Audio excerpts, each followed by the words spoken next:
All right. Good afternoon, everybody, and good evening, depending on your location. If you are joining from Nigeria, I don't think I'll say good night. Nobody's on the night time. This is impressive. Thanks for turning out.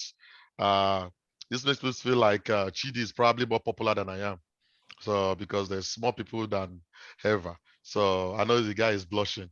So if you're just joining us, my name is Dayo Jegede.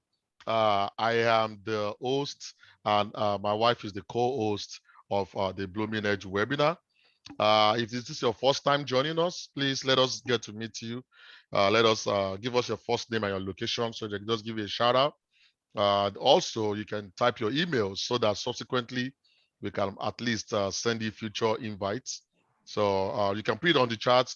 You can send to everyone, or you can send to me directly, or you can send to Yemi Jegede. That's my wife. I'll introduce her soon, so she will help with the background work. All right. Today we have Chidi Anyalechi. All right. Before I go, OC Okpetu from Houston. Thank you very much. Wale Sonya won. I'll grab that. Folusholade Jobi. Thank you from Bellevue, Washington. I'll make sure I do that. Uh, Chidi. Chidi and I go a little bit way back, so it's interesting to have him right here. I am excited. I think it's going to be a very wonderful section. Chidi is the partner for Winning Circle RSE. I've asked him to tell me the meaning of RSE. He said he would tell me when the program is on. So he didn't tell me. So I'm just going to wing it. Winning Circle RSE is a real estate company aimed at providing real estate solutions to seller, buyers, investors, and renters. And they started in 2017, and they do flip and fix. They also own over 50 plus rental doors. Now that is a lot. In case you didn't hear me, let me repeat: 50 plus rental doors. Now I have a personal question for him. Chidi runs this business along with his wife Nene Anyalechi. So somewhere in the background, I'm sure Nene is listening. And so like I said, they've been around for 5 years. Today we'll be talking to us about getting started in real estate, the long-term rentals, and the BRRRR strategy. A lot of people ask me, Dayo, what is BRRRR? Why didn't you put the meaning in the whole webinar title? I'm like, if you want to know what BRRRR is, or BRRRR, then come to the webinar and you will know what BRRRR is. So, like I said, my name is Dayo Jegede. My wife, Yemi Jegede. You can see a beautiful face on the screen. We are both managing partners for Blooming Edge Group. Today, I'm hoping it's going to be just a 1 hour section like I intended to be. The first 20, 30 minutes, I'll be talking to Chidi directly about his business strategy, what he does. If you have any questions in between, please put it on the put it in the chat box. My wife is going to do a wonderful job of collecting all the questions. She is going to ask Chidi for the next 20, 30 minutes after I'm done with Chidi. Then we'll now leave maybe the 5, 10 minutes for him to answer any extra questions, and we'll wrap up the program. So hopefully we can stick to that. So that's to say, if you have any questions, please don't forget, put it in the chat box. My wife is watching it. She has done an amazing job with the webinar. So she will ask Chidi the next set of questions. Rod from Atlanta, thanks for joining. It's always good to have Rod in the house. Rod is my real estate mentor, so I'm always happy to have him. I was with him 2 Saturdays ago, him and his lovely wife, Tanya. Thanks for the oxtail. It was wonderful. All right. Like I introduced Chidi. If you want to connect with Chidi, wow, you can connect at ca@winningcircles.com, at Chidi Anyalechi. The Instagram is Mr. Chidi. Now, before I start, I have a fun fact I want to share. I'm sure Chidi remembers this. Chidi and I got married on the same day. I'm not sure you remember that. Yeah, I remember. I remember. So, we go way back. I think we met in 2010 or 11 through Uzo. And while I was traveling to Lagos, while I was doing my own somewhere in the other side of Lagos. He was doing his own in the other side of Lagos. And, thank God, funny enough, we live not too far from each other again. I'm in Aslet, he's in Kela. So I believe that faith has really brought us together. So without further ado, I'm going to stop sharing my screen so that I can put it in presentation mode so we can see Chidi very well. But I'm going to let him introduce himself once again. Then we can go into, the question and answer, and he can tell us more about himself. So Chidi, you want to share one or two things? Thank you so much for joining us. Yes. Thank you everyone for coming today. My name is Chidi. I'm in real estate. That's how simple it goes. I always try to share this because every time I get this question, like, how did you get started in real estate? And I know this question is going to come. But one of the things that I wanted to build was I want to build a vehicle where if I'm not having to go to a regular 9 to 5, 8 to 4 corporate America job, I can still afford to put food on the table and live comfortably. I like the good life. So I'm not just trying to just live average, but enjoy life. I just don't want to go through life and barely making it. I want to blow, and so that just started getting me thinking, and I didn't make up real estate, so it's nothing like I'm not like them Facebook that brought up a new app that we're looking to like Facebook. Real estate has been there from way back, and for those of us that are not invested in real estate, we're leaving money on the table. Every day you wake up, it's money you haven't made. But that's about me. I'm married to a woman. We got married on the same day with Daya, and we have 3 lovely boys: Kobe, Kosi, and Kachi. Those are my wives. So every morning I wake up, and every night I'm going to bed at 3 a.m. in the morning because I'm trying to analyze a deal or make something happen just because of them. Awesome. That was good, man. Thank you so much. Of course, you answered 1 or 2 questions, but let me start with why you said, what are your whys? Those are your whys. You mentioned your 3 boys. I know I remember Kosi and Kobe and your wife, Nene. I didn't get the 3rd name. I remember when we were starting our business, and I told my wife, what is our why? That we need to find our why, because our why is what's going to motivate us to actually want to do real estate. So we wrote down our why. I'm not going to share that today because I'm not the one on the hot seat. So, but I actually wanted to share a story. I was looking at my phone. Chidi appeared on a podcast, Life on Purpose. The life is LYFE. Is by Lana Bamiro. So maybe I'll connect with Nana. Me and him connected on LinkedIn. But you shared a story about why you actually get started in real estate. I'm not sure if you remember that story. Yes. I can remind. Okay, good. That's a very good story, and that's something that I feel maybe can spur people to understand that, okay, it's not just waking up and getting paid.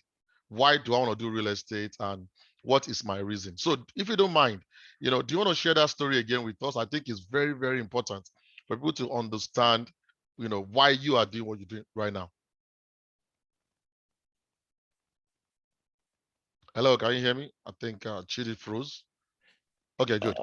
Let's go. You're back. Can you hear me? Okay. Yes, we can hear you now. I thought I lost it for a second. Yes. So I remember, I think it was in 2016, I had a family member that got injured. And this family member was in our house for about 6 months. And within that period of time, the person was out of commission. They couldn't go to work. They couldn't do the things they loved doing. They were literally bedridden in our couch upstairs for 6 months. And I put myself in that same situation. And I told myself, if I had to be out of work for a month, what would that do to my family? Now, when you live in America, right, it's easy to live in a $5,000 mortgage and pay a car note of $1,000 and live that good life, right? Because the cash flow is coming. Your cash flow at this point is your paycheck you get every month. So if you make $10,000 a month and you're paying a mortgage of $5,000, so the property has to be close to $1 million. You live in a nice neighborhood, driving a nice car. The day that paycheck stops, either because you lost your job or you got injured, you just can't go back to work. What happens to that lifestyle? Do you go from here And all of a sudden, you've come down here. Now, yes, we live in a country that allows you to start all over again, filing bankruptcy. But within that period of time, your lifestyle will take a hit. And someone that is family focused, I kind of stole that F from Lana. Lana, you just talked about. He has this 5 or 6 Fs that are like his, his pointers. I realized that it's part of my responsibility to ensure that I'm able to put a roof, put food on the table. And so that was my epiphany. I was like, if I am in this situation and everything I'm doing today, my job is taken away from me, what happens? And I had to look for something else that can be generating cash for me while I'm sleeping, while I'm working. Because I still have a day job, right? But it's still generating income, equity every day for me that I go to bed and I wake up. Awesome. That is very enlightening. Thank you. Quick call out. Lana Bamiro is actually here. So maybe one of these days I'll get to connect with him. But check out the podcast. It was really good. I listened to it, and I was able to get a lot of things from it. And Chidi appeared with someone else. The other guy was a realtor, so it was a very good one. I can't remember the episode, but I'll find it on my phone.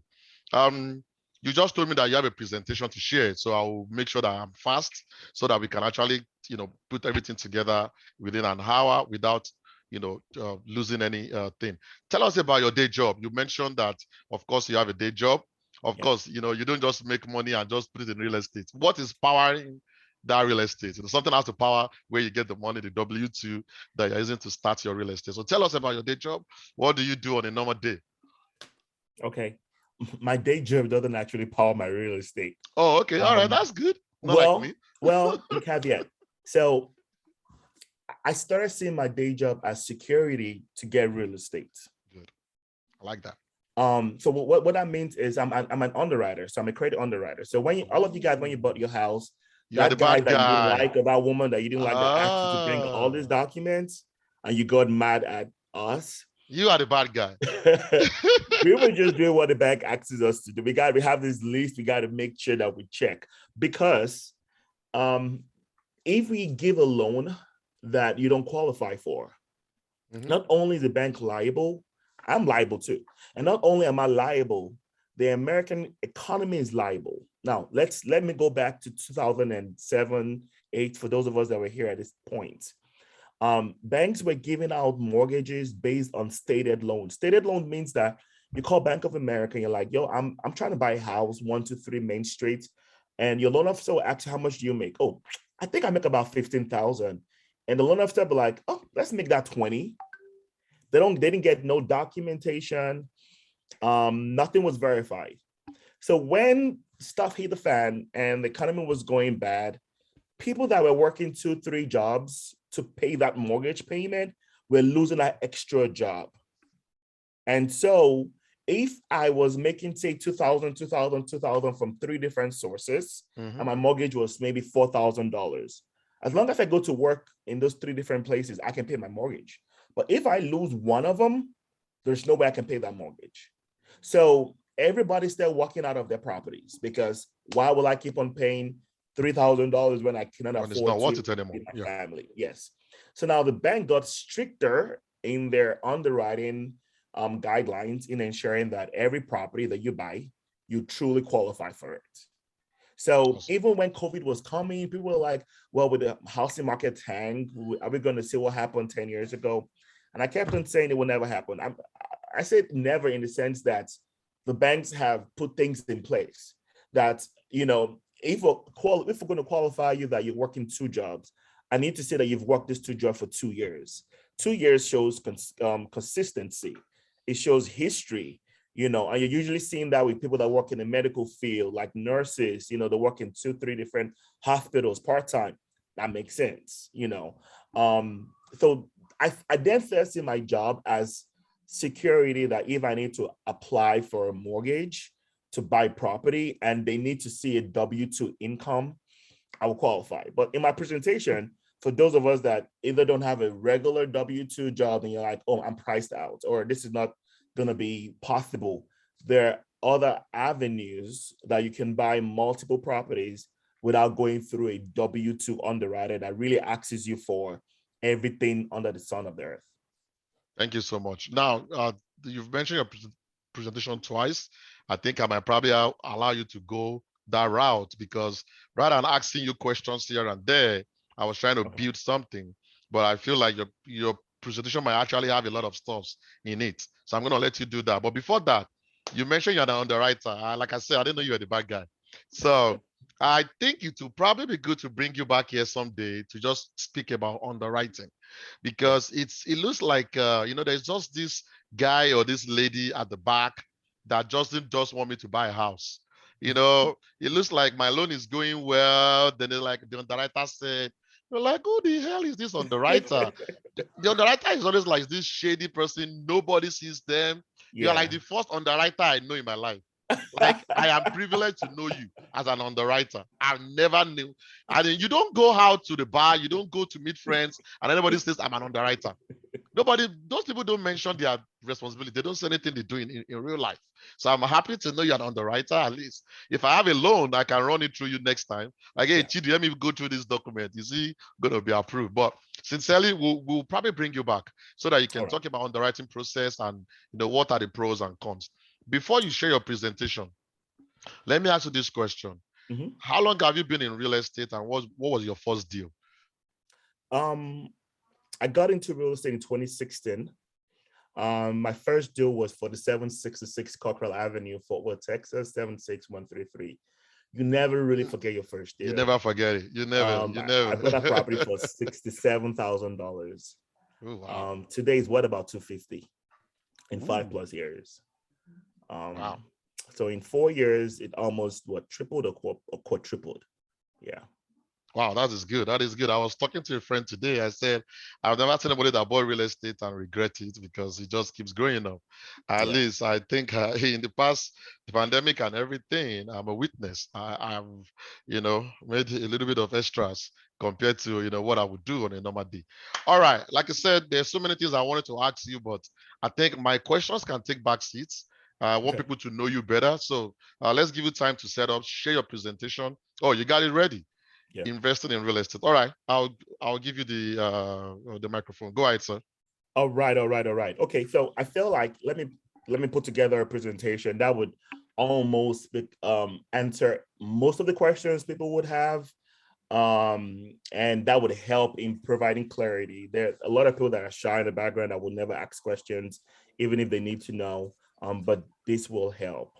I put this myself, so if you need a copy of it after this presentation, just email me. I will send this to you. So those that were asking, Dayo, what is BRRRR? So BRRRR means buy, rehab, rent, refinance, and R, I just call it rinse and repeat. Do it all over again. So you buy, you rehab the property, you then rent it out for cash flow. You refinance to either pay off a hard money lender or to pull cash out, and then you repeat. Now, the first instance is buy. Man, we can spend forever talking about this buy. This is where the beginning of your success starts. You make money when you buy, not when you sell.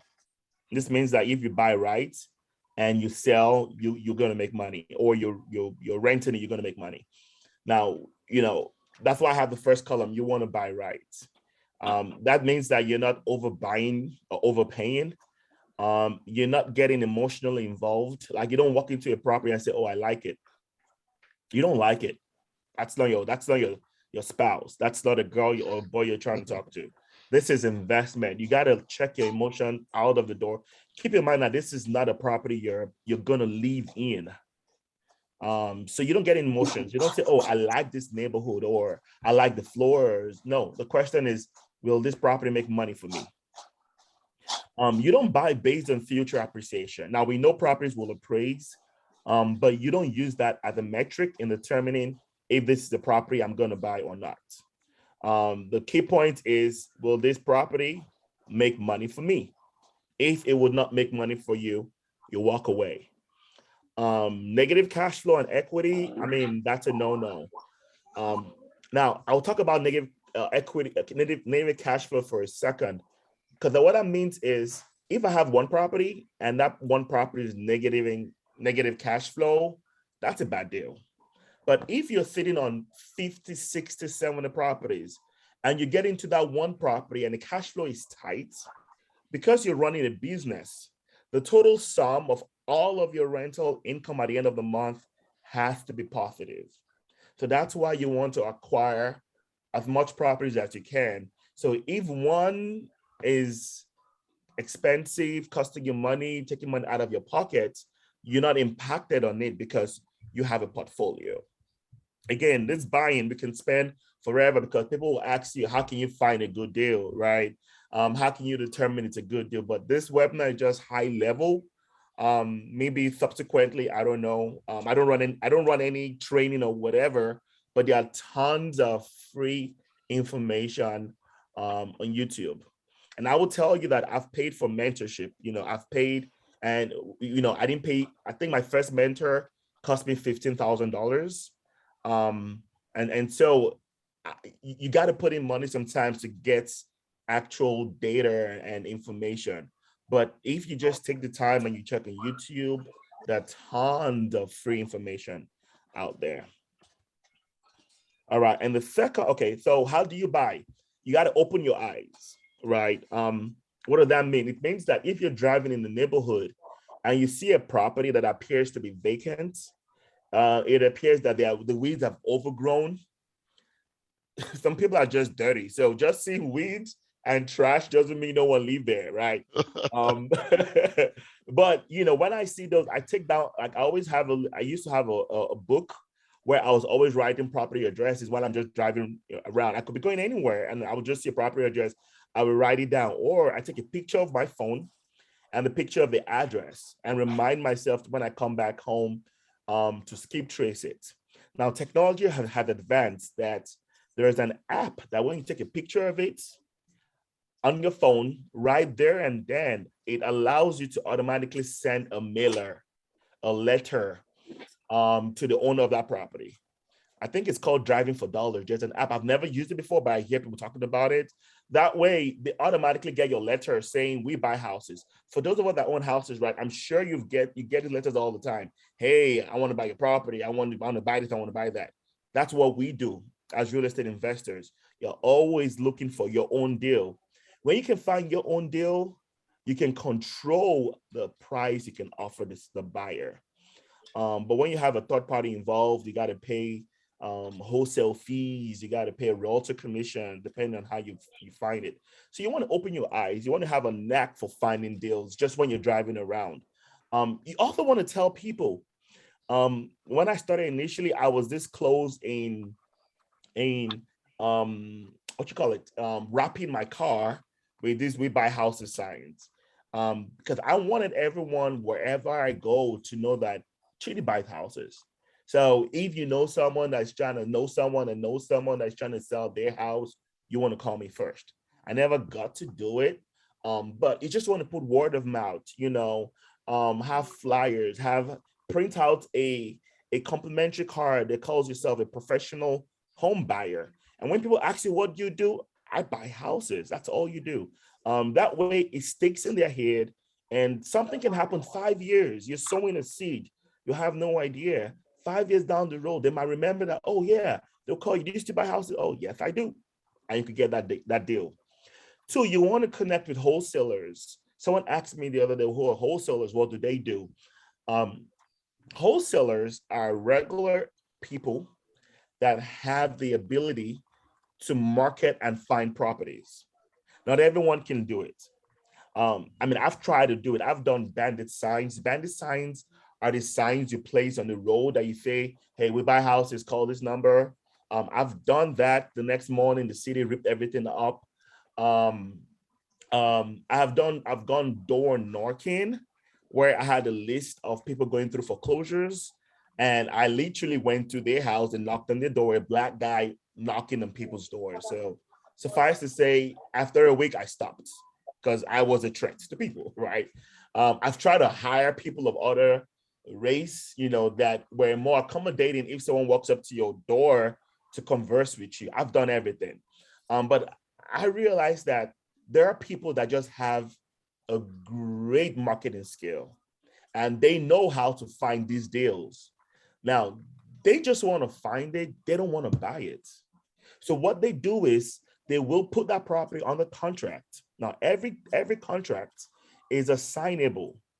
What that means is that I can go and talk to Mr. A and offer to buy his property 123 Main Street for $50,000. At that point, I have an equitable interest in that property. I can take that document to Dio and tell Dio, I have an equitable interest in this property. I want to sell this contract, not the property, the contract. You can't sell what you don't own, but I have an interest in that property with a contract. That's why you must have a contract before you can market a property. And tell Dio, I want to sell this contract to you for $70,000. Dio has to run his numbers to determine, does it make a financial sense to buy this property for me for $70,000? If Dio decides to buy that property, what happens is when we go to closing, Dio or Dio's lender will pay the title company $70,000. The title company will pay the owner of the property $50,000 and pay me $20,000.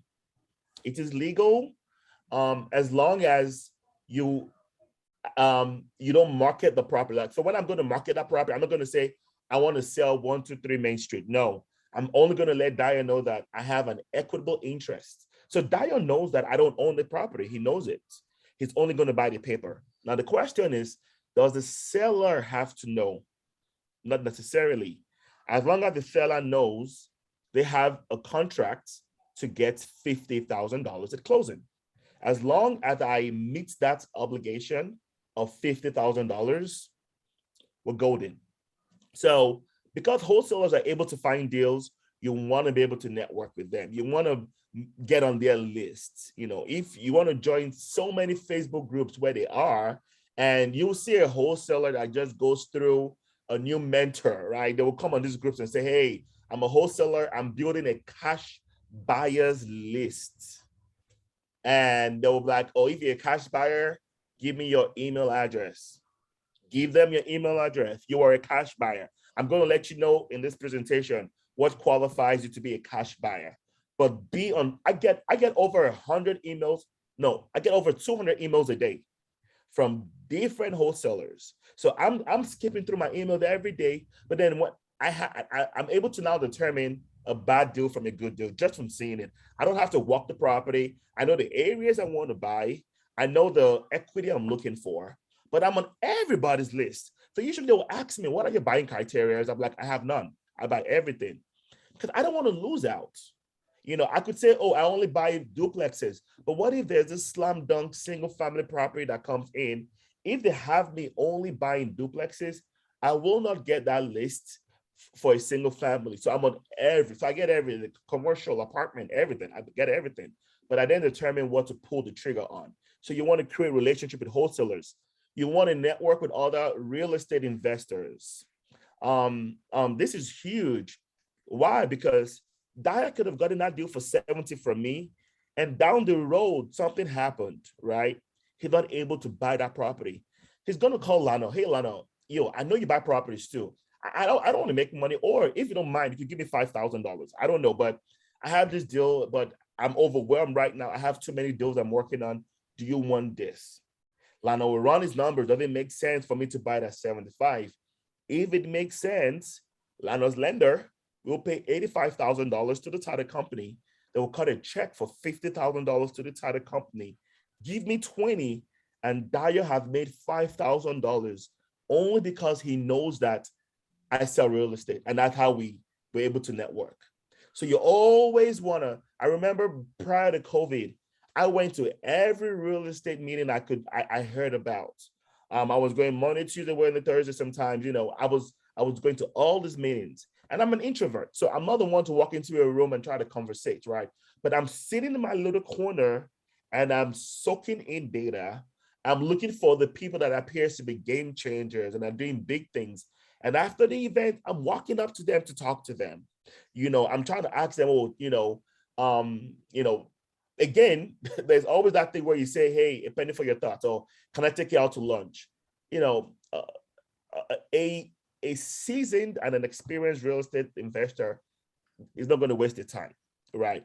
The question is, what value are you bringing to them that will want them to sit down with you to spend 20, 30 minutes to give you game for free? Keep in mind that people pay a lot for mentorship.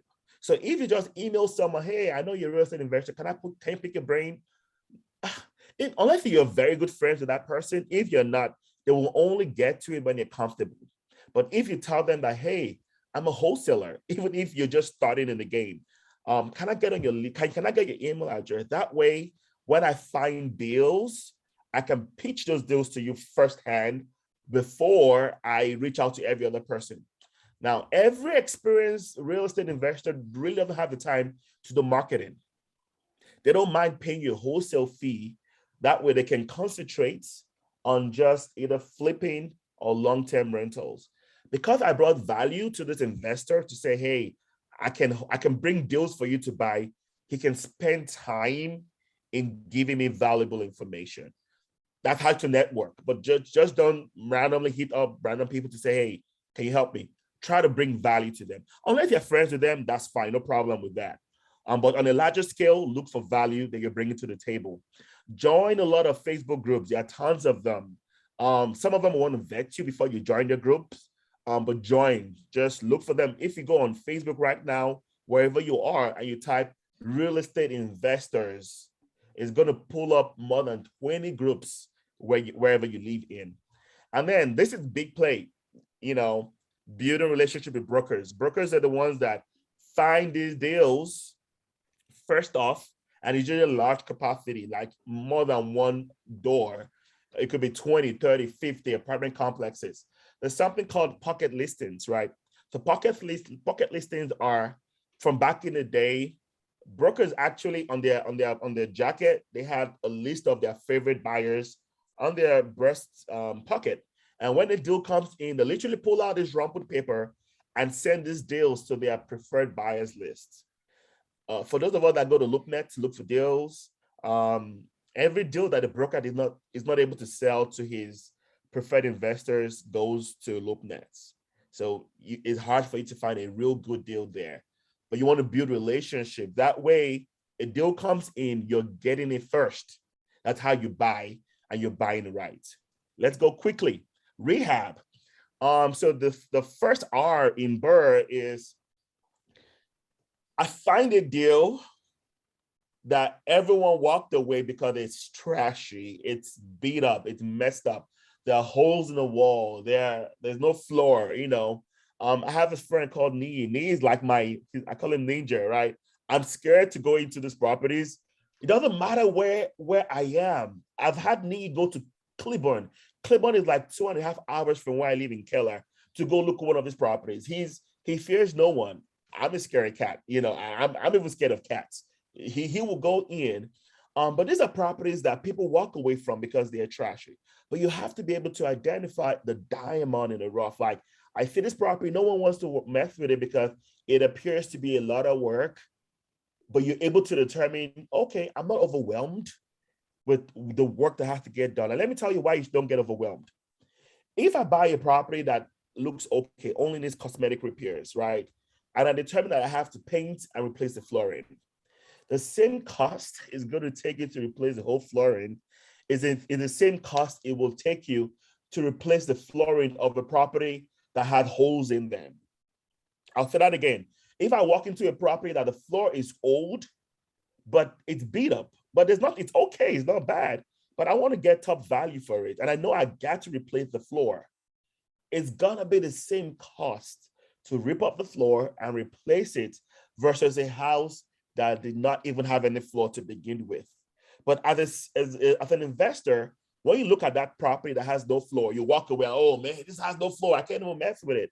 No, it's the same cost to fix it up. But you have to be able to walk this, again, it's going to be another huge You can never get to the position where you determine I know it all in estimating rehabs. And that's why I have a margin of error. Generally, if that property is within less than 1,500 square foot of space, and you know you're going to do a full-on rehab in that whole property, you want to estimate between $45,000 to $50,000 in rehab. So if you're going to replace everything, flooring, paint, maybe foundation, maybe roof, the HVAC, the whole shebang, 45 to 50, depending on what your contractor will charge you. So you want to be able to determine what's going to cost you to rehab a property. You want to then get bids from insured contractors. Some people might work with contractors that are not insured. That's a risk to take. I take that risk sometimes.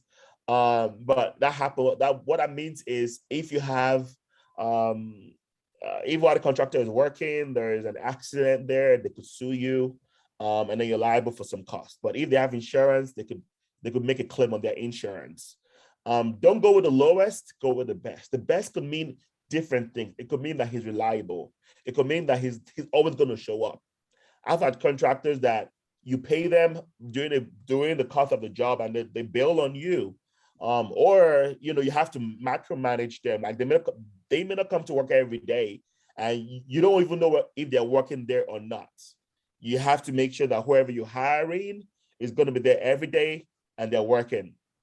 You want to have managing contractors can be tough, but build a relationship with them and have a contract if you can. The contract should determine what the draw is. Is the draw going to be a weekly draw, a monthly draw, a bi-weekly draw? I used to have a contractor that I used to pay him per milestone.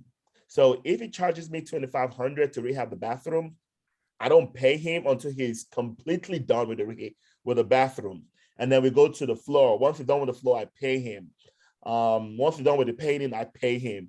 So sometimes he could go for 2 weeks without a paycheck.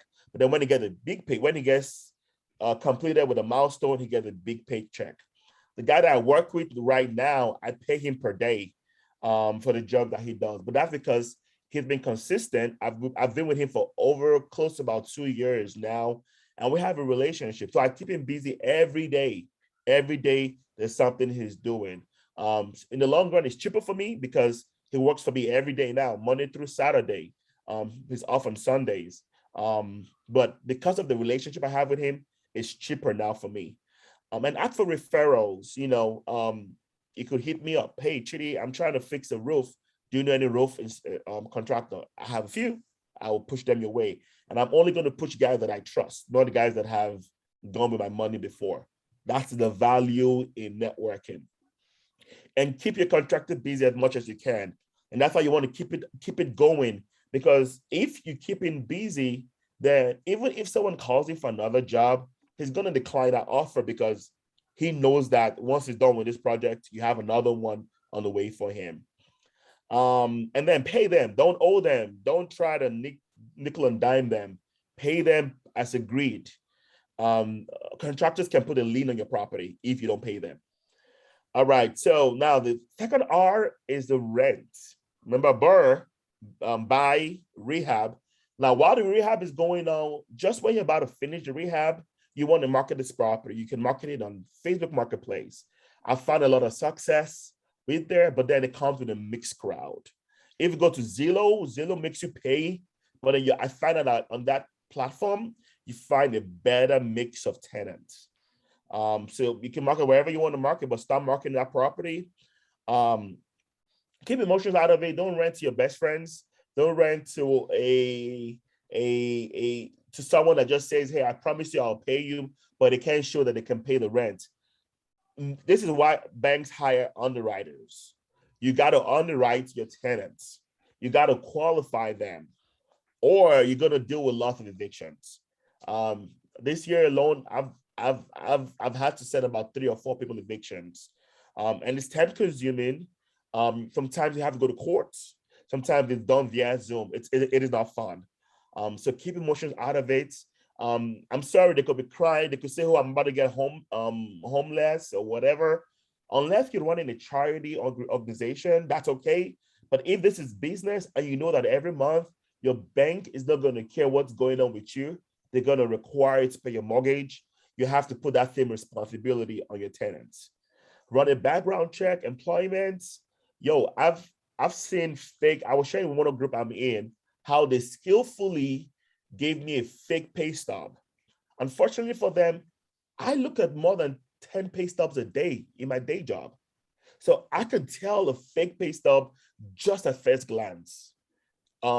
It's easy for me, very easy. There's a lot of metrics that we look at to determine, okay, it has to match up. One of the things is, for example, taxes, right? For some of us, we don't look at the taxes you pay. I look at it because that determines if the numbers make sense. If you make $100,000 a year and year-to-date taxes, you've only paid $2,500, how? Or year-to-date, you've already paid $60,000, how, right?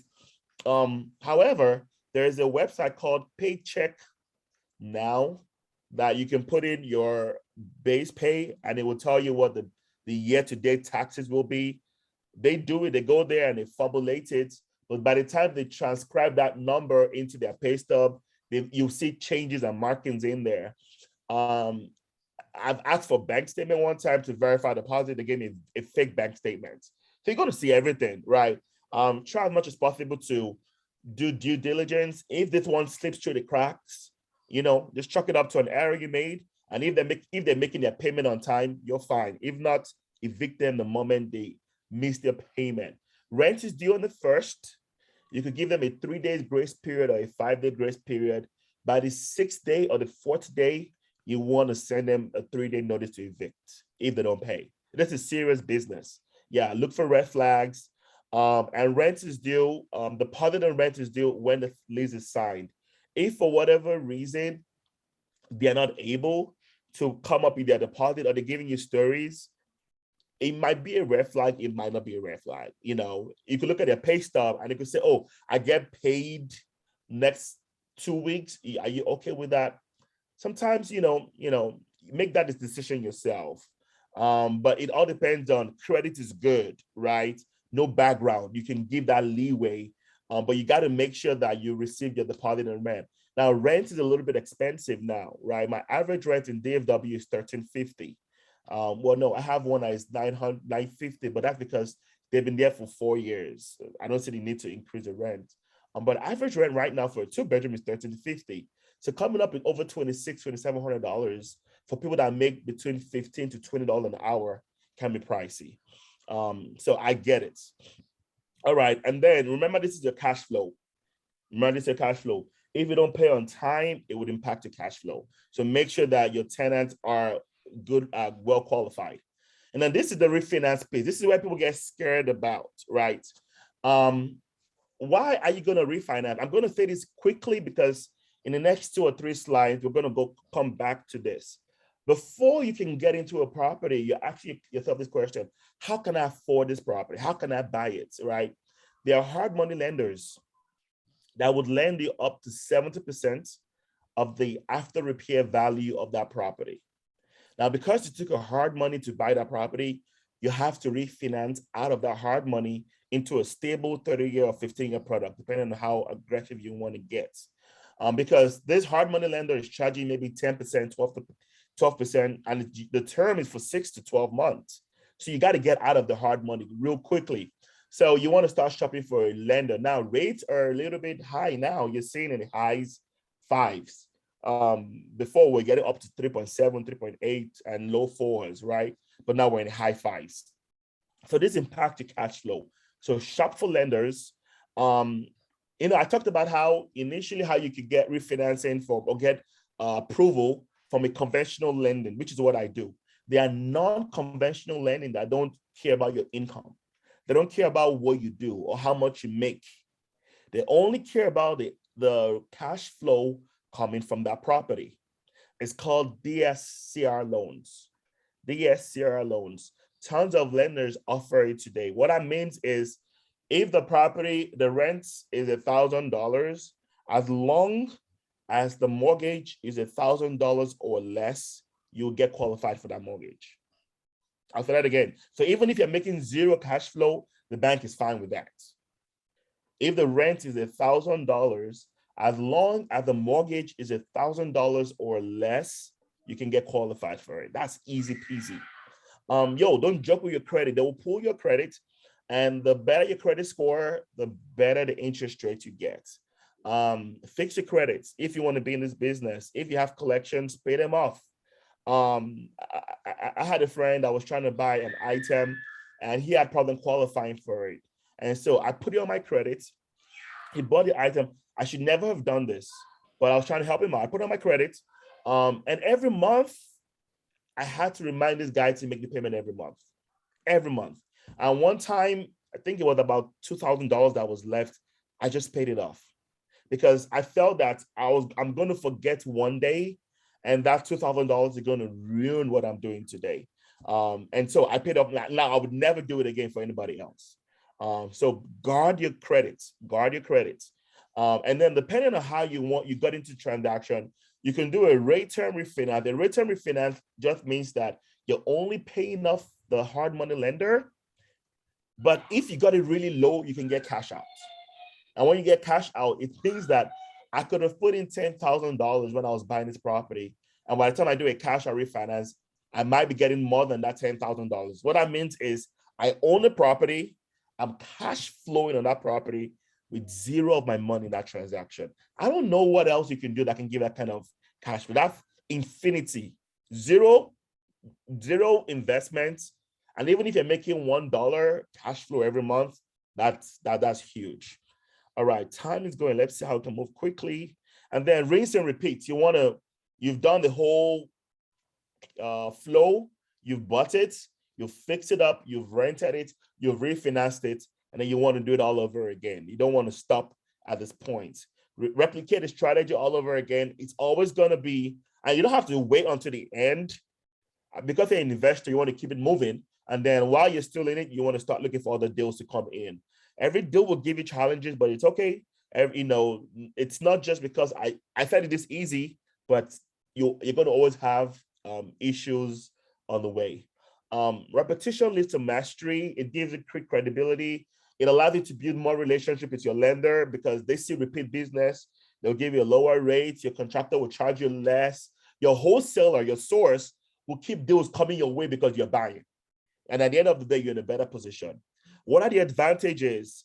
It's a hybrid between house flipping and creating a long-term wealth. Think about it. If I'm flipping a house, I could sell that property at the end of the flipping and make $30,000, $20,000, $50,000. But that money is gone, right? But if you have a tenant in place, you keep on getting that cash flow for how long you have the tenant in there. And whenever you decide to sell, if you ever sell, you get all that money back plus equity, and they've paid down your mortgage for you. So it's a win-win. It helps to control your maintenance. Because you did a thorough rehab, what that means is when the tenant moves in, you're going to have less maintenance repairs because you already fixed it already. You can recoup some of your funds. Remember I said that you could have put in $10,000 at the initial onset, you do a cash out refinance, and you pull all of your money out of it. And then you've owned this property with zero of your money involved in the transaction. You hear people talk about buy property with zero down payment. This is it. And you have less property taxes. How? Because keep in mind that the county already sees that property as a rundown, beat up, old property. Even though you fix it up, they don't know that.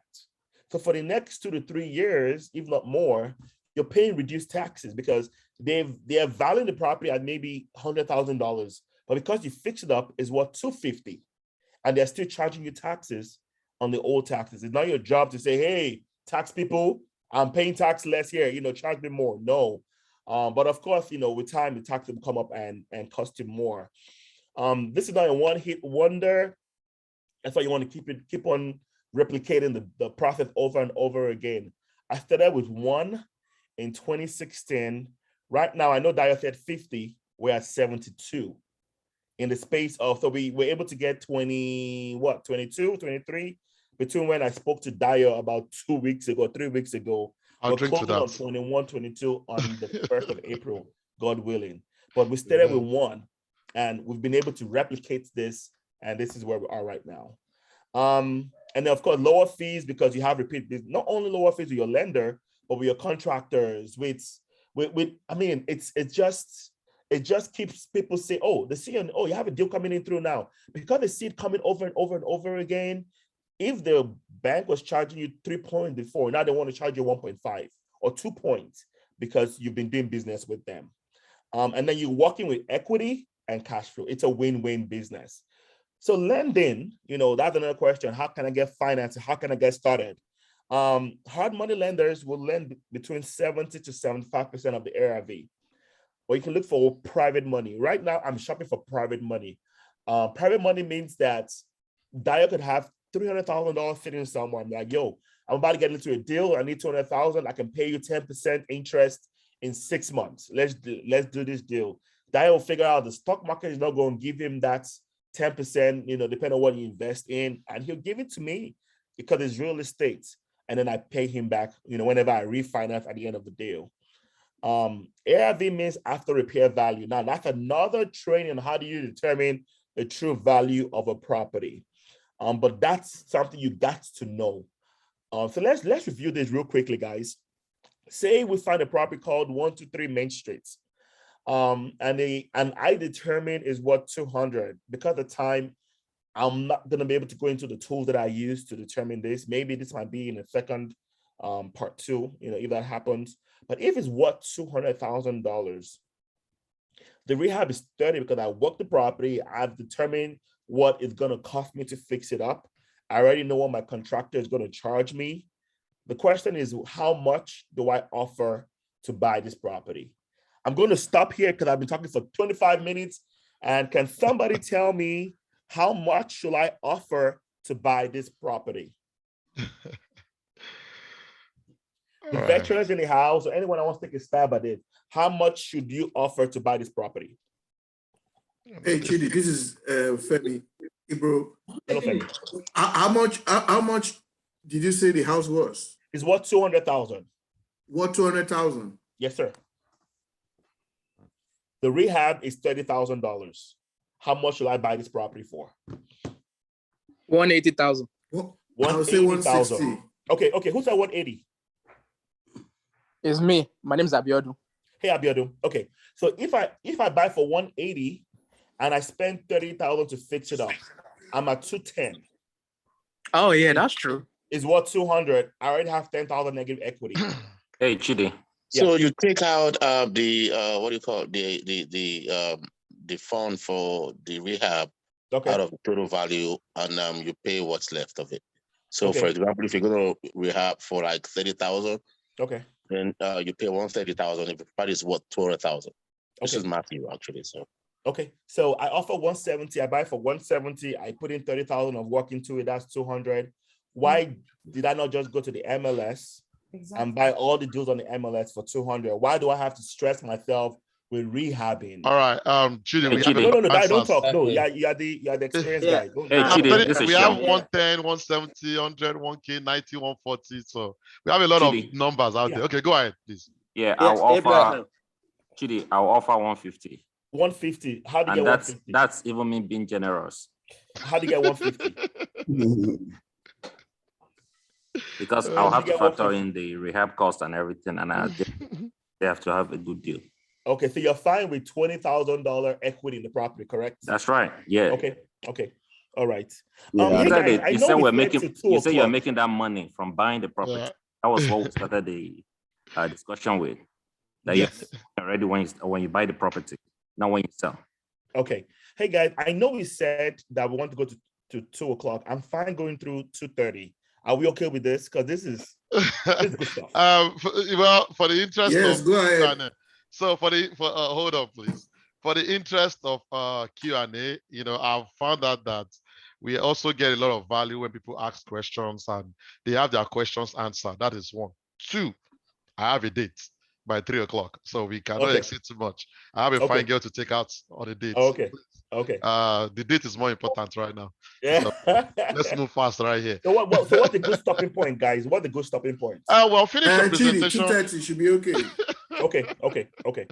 All right. Yeah. You can leave us on this Zoom and go. We'll be okay. We'll end the call when we are done. All right. All right, let's Okay. continue for now. Dami raised up her hand. Dami, how much would you offer? Oh, I was raising my hand for later. All right, I have a question. Okay. All right. Abraham, I see your hand up. Was that for this question or another question? This is Abraham.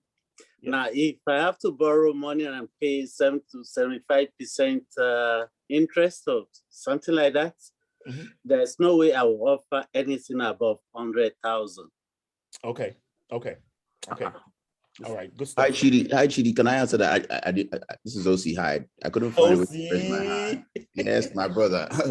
Let me attempt it. Let me attempt to see. All right. So the property ARV is 200 grand, right? Yes. So typically purchase price plus rehab should be 200 to be should be 70%. Purchase price plus rehab should be 70% of that 200 grand. That's how I'll calculate it. So 70% of that 200K, we're looking at 140K. Yes. So 140K minus that rehab cost of 30K would bring me at a purchase price of 110. Correct. Spot on. So the maximum you want to offer, OC got it, is 110. And now the question is, will someone give you, or would they be willing to buy or sell their house for 110 if it's worth 200? Have it been done so many times? In fact, even less than that. However, to be honest with you, it will be tough to get deals at 110 because unless you're direct to the seller, remember that the wholesaler can always go to the bank. The bank will give them 70% of the value of the house. So if the house is worth 200,000, the bank is going to give you up to 140, which means that if you have it under contract for 110, the bank is financing the purchase plus the rehab costs without any of your money in a transaction. It means that the bank, the only thing you're going to pay is the fees and clothing costs. The bank is not going to finance their clothing, their fees, but they will pay up to 140 of 200. So when people say that we can buy properties without any of the money in the transaction because they got a great deal. I could buy $1 million property today and own it without any of my money in the transaction because the bank will give me up to 700,000 to buy that property. So now, will you find deals like this? It might be tough. That means that because this is a BRRRR strategy, you want to, especially if you have some money to invest in it, you want to expand this 70 to maybe 80, 81, 82, because you're not trying to flip it. You're trying to hold it as a rental. So that means that because if I offer 110, you're never going to find anything at 110. If it's worth 200 and I'm like, okay, I can play with 80%, right? It means that 160, right? And the rehab is 30,000. I can offer them 130. The bank will give me up to 110.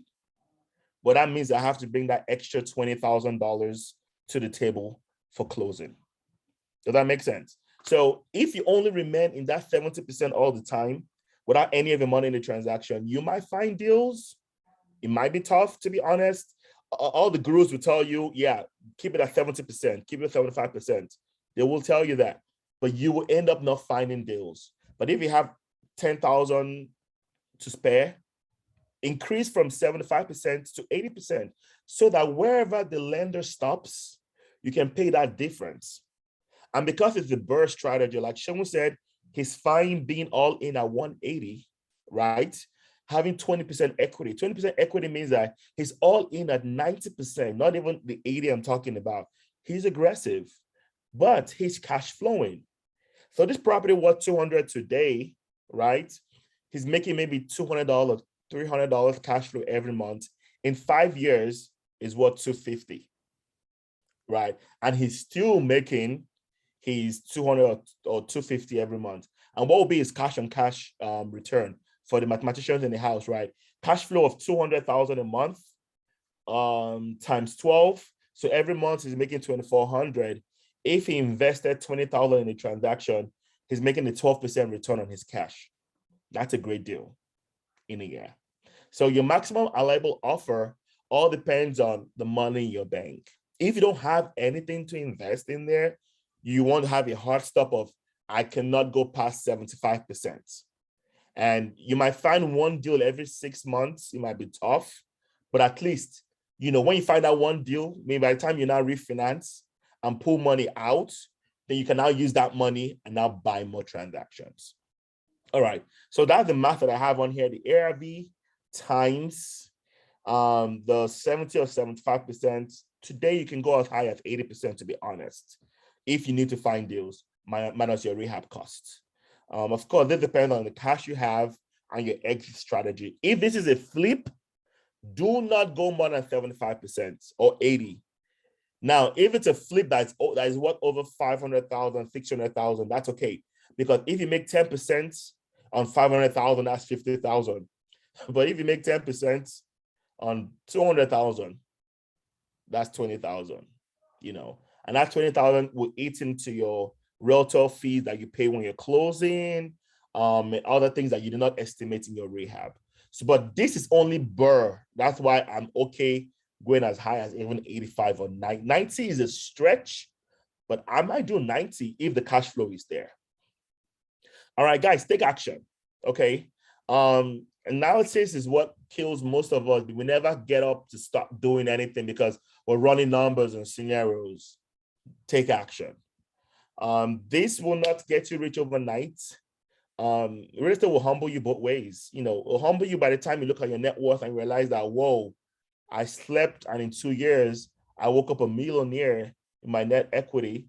And you wake up one morning and you open your investment property, like what happened to me 2 weeks ago, that I did an eviction, and the tenant literally tore the property up. They busted holes in the wall. They poured colored something on the floor, so that way I'm forced to replace the flooring. They built up the whole house.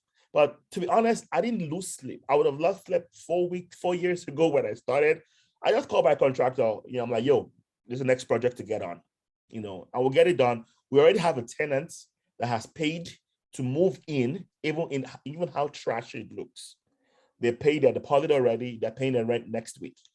So they're already financing and giving me an upfront to help me even fix it up.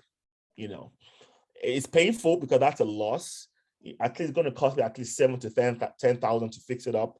But sometimes that even helps with your rent, with your total income at the end of the year, to lower your taxable income. And I will tell you guys, there are about 51 of us in this group. Less than 10 of us at the end of this conversation will take action. I promise you. It happens all the time. Real estate always sounds fancy. Oh, I want to get into real estate. And they don't put in the effort. This 1 hour webinar we had is not going to get you started. You got to put in the work. So a lot of people would look at this, but not a lot of us will take action. I feel like fortune favors the brave. It is tough, but get started, and you will see how far you would go. So that wraps up my presentation. Dayo, over to you, or can we go to the questions that we have? Yeah, we'll go to the questions right away. Well, first of all, thank you so much, Chidi. I think that was very, very educative, and there was so much shared. Yeah, do you want to stop sharing your slide? Yes, so that people can see go ahead, your face. All right, before we get into the Q&A, let me just say, if you know how to use reaction in Zoom, can you just give a big shout out to Nene Anyalechi? Please let me say thank you to her on your reactions. She has been very great in the Q&A section, and that shows me, beside a successful man, there's a successful woman. Maybe there's something unique about people that get married on December 15, kind of. I know somebody too was born on December 15 and she's blushing.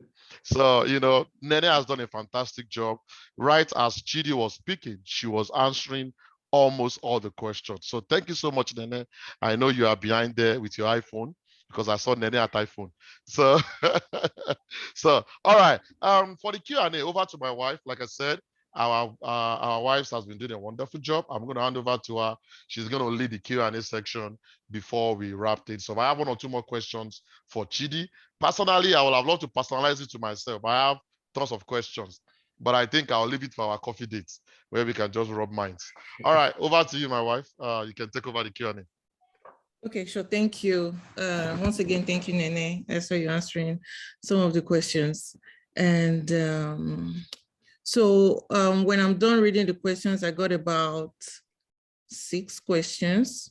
When I'm done, then we'll open the floor for those who want to ask you directly. Then you can signify by raising your hand using the reactions tab.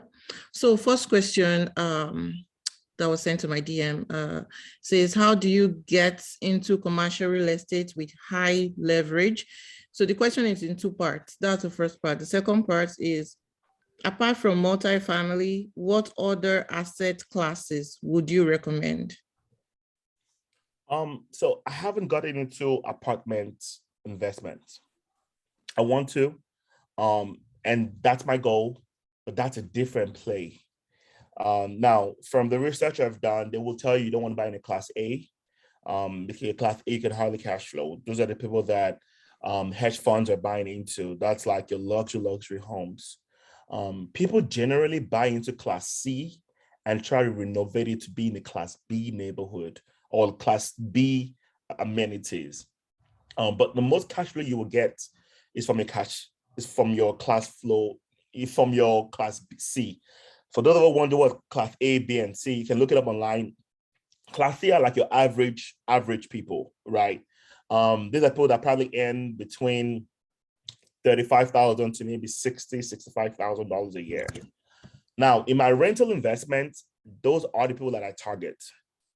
I don't buy any property, a single family home that is worth more than $180,000. In fact, 150 is a stretch. The reason being is, if I buy a house worth $300,000, $350,000, and I rent it, I'll probably rent it for maybe $3,500 or $3,000.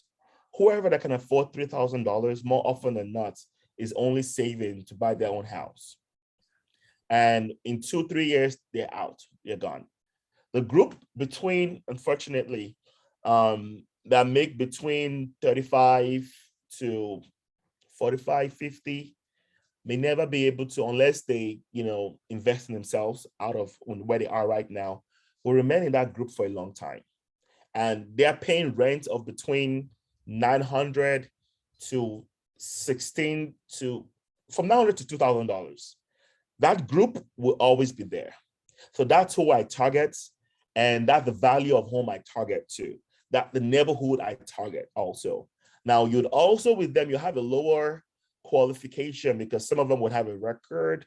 Some of them may not have good credits, because generally if you make low income, more often than not, your credit is not that good. When I underwrite a renter, I look more at their income more than their credits. My first job in the US was, I was a collection agent for auto cars. So that means that when you don't pay your car notes, I'm calling to pay your car notes. And I realized that before they want to pay their car notes, they will tell me, oh, I got to pay my rent first, right? And then after their rent, they pay their car before their credit cards. And that is why it's not rocket science. That's why your credit card rates are 17-20%, because the bank makes interest payment from you early before you become delinquent. So even if you're delinquent, it's not so much of a loss to them because they recoup some of their interest upfront. So when I realized that people will pay their rent first because it's important to have a roof over your head, I realized that, okay, your credit could be bad, but I can give you a chance because you've shown that you have income. Now, if you don't have any income, I'm not going to rent to you because there's no way you can afford to pay. So to that question, I would never rent or buy asset class A or single family in a high net worth neighborhood. I would play in the lower class where people making nothing more than $70,000, or maybe $60,000 in Texas will live in. That's interesting.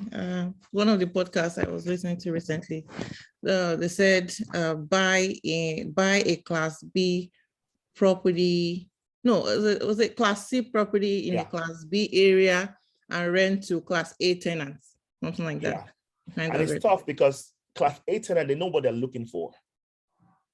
That's why fixing and flipping even high value properties is tough because if you fix and flip a house worth 250, I'm a first-time home buyer. I'm happy to buy a home. I'm not going through the home wondering, oh, there's a line over here. Oh, I'm just grateful to God I'm buying a property. But when you're about to sell a house worth $1 million, they know what they're looking for. You're looking at the level and the quality of your granites, what kind of floor you did, what kind of water heater is in the property. You know, they get nicky with what they want.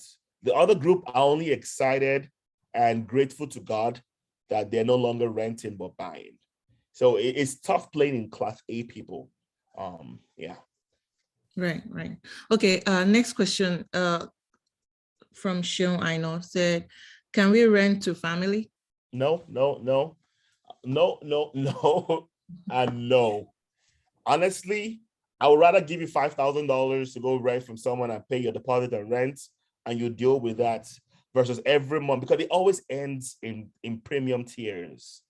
And then they will now report you to the family in Nigeria, if that's where you're from, about how you're about to evict them, right? Family and friends are never good for business, to be honest.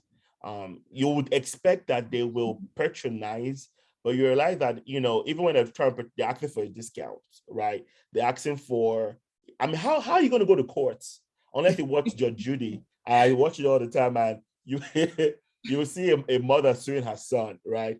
It's not normal, it's not regular, right? But it happens.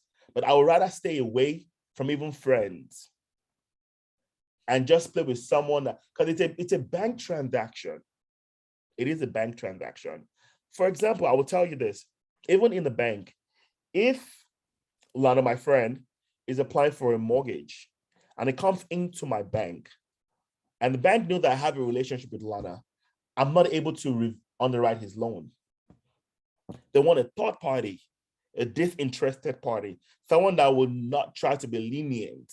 So the bank is trying to look after themselves, and they're in trillions of dollars in wealth. In me, a small mom and pop shop, I have to secure my wealth. So I wouldn't rent to family or friends. Yeah. Thank you. I agree with that totally. Next question from Shegun Fumi Kuforiji said, can we hire a property manager instead? I think that's when we're talking about, you know, being involved in Yes. you know, getting So, house. for my properties here in Dallas, I manage myself. So I manage about 40, I've lost count, 40 something here in Dallas. I'm managing myself, and people say it's overwhelming, but it's not to me. Why? Because I've built a relationship with my contractor. I use a software, an app, where when maintenance repairs comes through that app, I automatically just text whoever is supposed to do the work, whether the plumber, the electrician, or regular handyman. I just take a screenshot of the text. I don't even type the address, because I save on my phone name and address as contact. So I just take a snapshot, a screenshot of the message, and I just forward it to them. And because they have the phone number of the tenants, it is their responsibility to schedule that arrangement with the tenant, or I give the tenant the phone number to the contractor and they schedule it. So I'm not here saying, okay, the middleman, okay, call the plumber. Does 2 o'clock work? I call the tenant. Does 2 o'clock work? No, 2:30. Oh, 2:30. Oh, no, I don't have time for that. I just take a screenshot and I forward it to them. And they do the work. I never see it. But my contractor knows what relationship, right? So he knows how much to charge me for stuff. He doesn't charge me retail, because repeat business, he charges me based on as an investor. And if he goes there and he realizes that it was user error, like I had a tenant that instead of using toilet paper, they used kitchen napkins in the bathroom and clogged up the bathroom. He unclogged it and sent me the bill for $250. I paid him, but I invoiced the tenant next month. She's going to pay me back. So he knew that is user error, and he told me this is user error. They should have used paper, and he told them.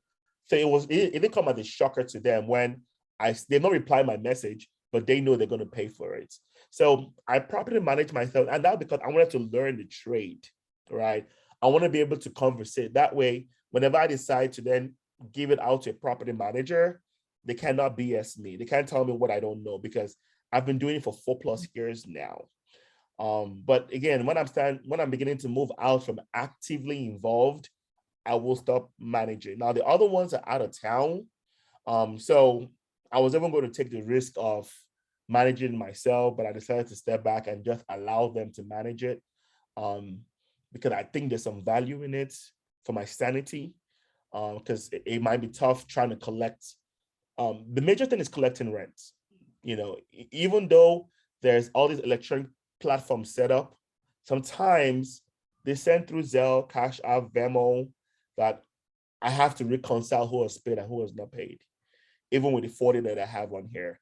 So it can get really, really confusing the bigger you grow. But that's the job of a property manager.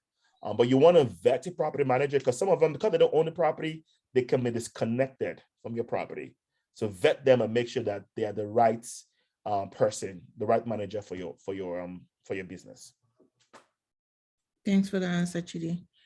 The next question was sent to my DM. Can you invest in real estate if you don't have enough cash and I've not even bought your first home yet, especially in this economy? Yes, you can. So it's tough because it means that you have to find a property that is worth less than 70% as a rehab. So go back to our math, right? At 230,000 rehab, the bank would only give you 140. If it takes 30,000 for rehab, 110. So as long as you're buying it for less than 110, that's zero of your money in the transaction. I make use of credit cards. Big, like my Home Depot credit card is like, I don't know, it has a high limit. I try to increase it every time if I can. And so that helps me on my rehab. So I'm not cash strapped. And then as soon as I do a refinance and I do a cash out, I take that money and I pay it off. That's leverage. Some people tell me, oh, I have $200,000. I don't want to have a loan. I'm just going to buy one property with that $200,000 and get cash flow every month. You only have one property with 200, but that 200, you could have bought 4 or 5 and you're cash flowing times 4 times 5 because of the power of credit. And that's why you want to use credits, your credit and your employment as much as possible can be your security, even if you don't have cash. I have an account with Credit Karma, so I keep up my credit every day. Any transaction that goes in, I'm seeing what's going on because I protect it more than anything. So get a credit card as much as you can. There are people, this is risky also, but there are people that would have a credit card of $50,000 and they give you one of these. I have it on my table now. They give you one of this. This is an actual check. So if you have a $20,000 limit, I can take a cash. I can cash this check, give it a buy property, and use the cash flow and make my monthly payment. It is risky, I will tell you, because this is risky. You know, if the deal goes south, now you've had credit card or whatever. But I would rather do this than just fold my hands and hope for nothing. If you have a 401k, take a loan on your 401k. You know, I'll take a loan and take a withdrawal, right? But try and get your foot in the door, and from there it just starts rolling and rolling, you know, and you're gathering momentum as you're going forward. So yes, you can, but it's tough. I like that. Thank you. Next question from Abi Ogunsoya.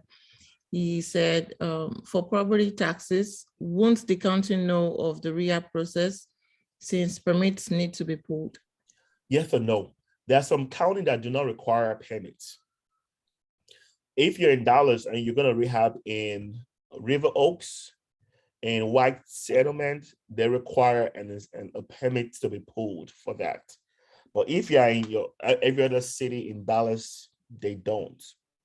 So you could have done your rehab and they have no idea. Now, if it's a huge plumbing problem or a HVAC issue, the electrician or the contractor involved might have to pull a permit.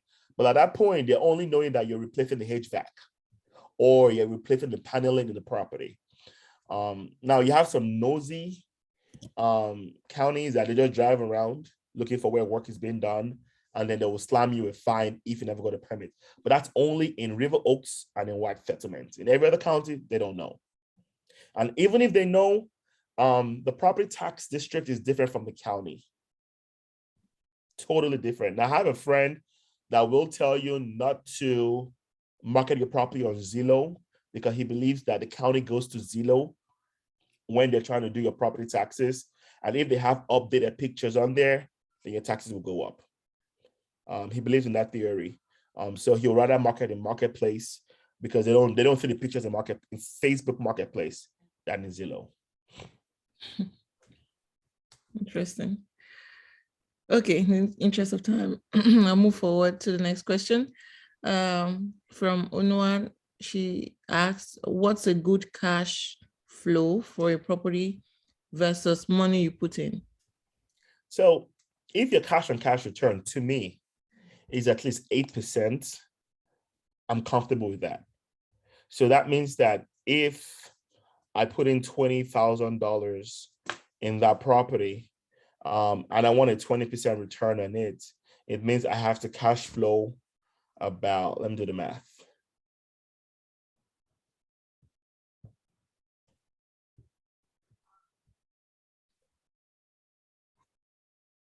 I have to cash flow at least $320 and some change per door.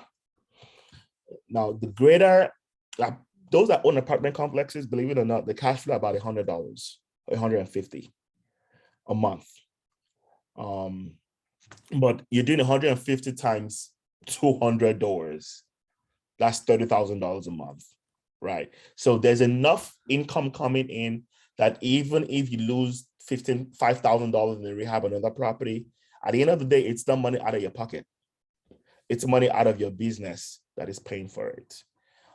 Right now, we average about 200 averagely, because there are some that's high.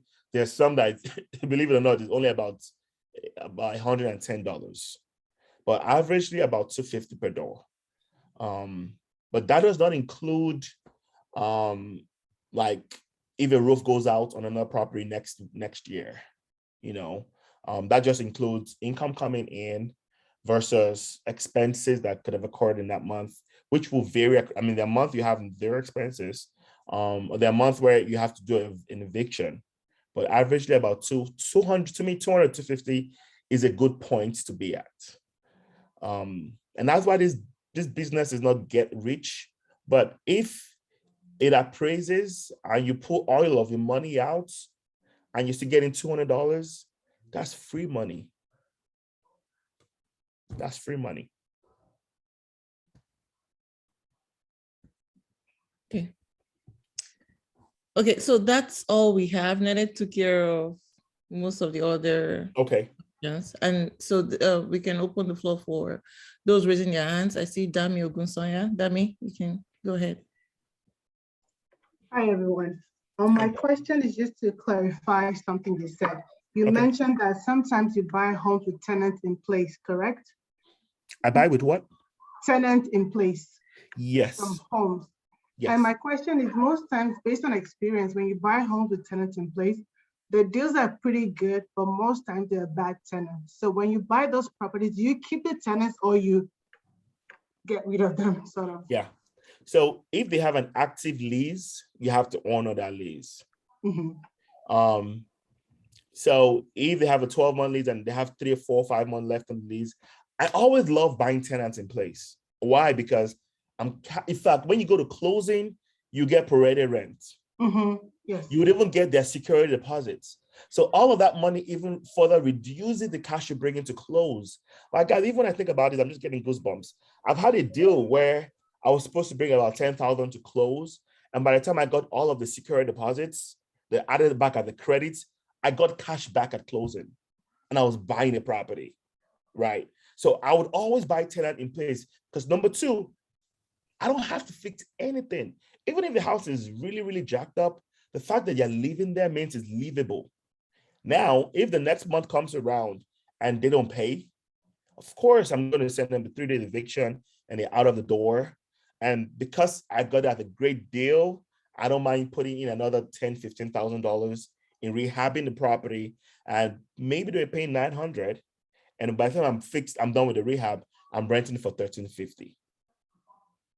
So I don't mind leaving them there because I don't have to pay that 10,000 to fix it up. But if I have to pay that 10,000 to fix up, you best believe that I'm increasing rent by 200 to 300 to recoup all of my money back, and putting a more qualified tenant in there.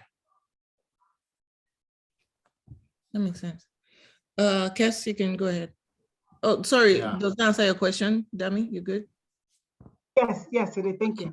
All right, Kes, please. All right. Yeah, Chidi, thanks for all your presentation. Thank you.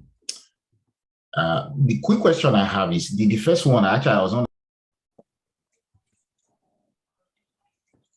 I can't hear you. You're on mute. You're on mute, bro. Oh, All right. sorry about that. Oh, wait, hold on. That was my fault. I muted Buki. Buki at Toyota, that is the wife. So I thought so that it won't have an error. I didn't know it was on both sides. I'm using the two. Okay, I'm using yeah. the two screens, Sorry about actually. that. So go ahead. It was my fault. Yeah, you take time. No What question. I said. I was trying to be so no worries. Thank you very much. Thank you very much, Chidi. So you answered the first question. Honestly, I got a lot with respect to the asset classes. But what my question was specifically around things like, number one, looking at multifamily as an asset class, then looking at storage, let's say like washer, car wash, small petrol station, those kind of things. I don't know whether how in-depth you've gone into those kind of ones.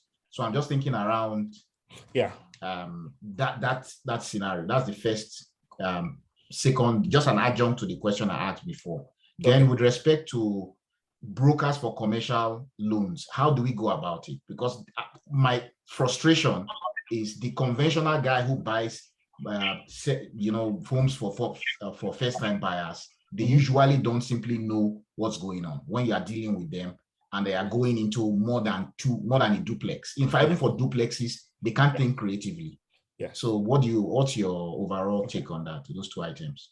All right. So on storage, right? I actually had a friend that sent me a deal for a storage facility. I've not ventured into it, but I think it's great. I think people always store things. The only reason why and I shouldn't say this, but I'm skeptical about it because I had a friend that was moving out of their house. They put their things in storage and never paid. They only paid the first month and never paid again. And because he used my address as because they were moving out of town, I get the letter every month from the storage people saying, your rent is due, your rent is due, your rent is due. After like 12 months, then they auctioned everything that was in storage, which was definitely less than what he owed for that 12 months.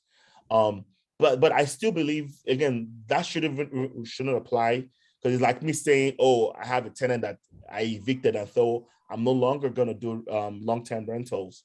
But I have just not played in that space yet.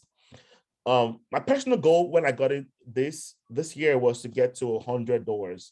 And then when I get to $100, my goal at that point is to now look for a way to transition into apartment complex. Because at this point, now I'm moving out from personally involved in it, in buying a huge apartment complex, have a property manager, and I'm chillaxing somewhere in Oshodi, and I'm getting my money coming in. I don't have a high taste, right? But at that point, I'm removed from it. But how do you get into multifamilies? Because in multifamilies, you're buying these properties for $15, $20, $30 million, right? But if I've built my single family portfolio to the way it should be, by the time I'm selling it, I'm netting maybe $5-10 million, depending on how well I'm doing. I can easily put down for payment to buy apartment complexes. So that's why I haven't forayed into commercial yet.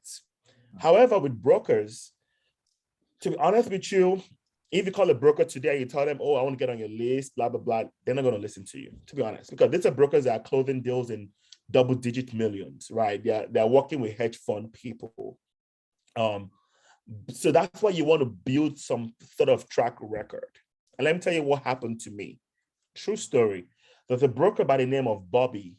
Bobby emails a 9 portfolio purchase in February, sometime in February, to me. And because I got on his list randomly, he's a broker. I got on his list randomly. He emails this list to me. And for whatever reason, I responded. I said, hey, I'm interested. Send me more information. He sent it to me, but it went to my spam. I never saw it. 2 weeks later on, I even forgot I responded because, again, I get over 200 a day. I respond to more than 15 or 20 a day, and I forget about it. Whoever responds back to me, I follow up. After like 2 weeks, I get another email from Bobby saying, hey, buyer fell through. Whoever can give me over 700 on this deal has a deal. I called Bobby at this point. I didn't email him.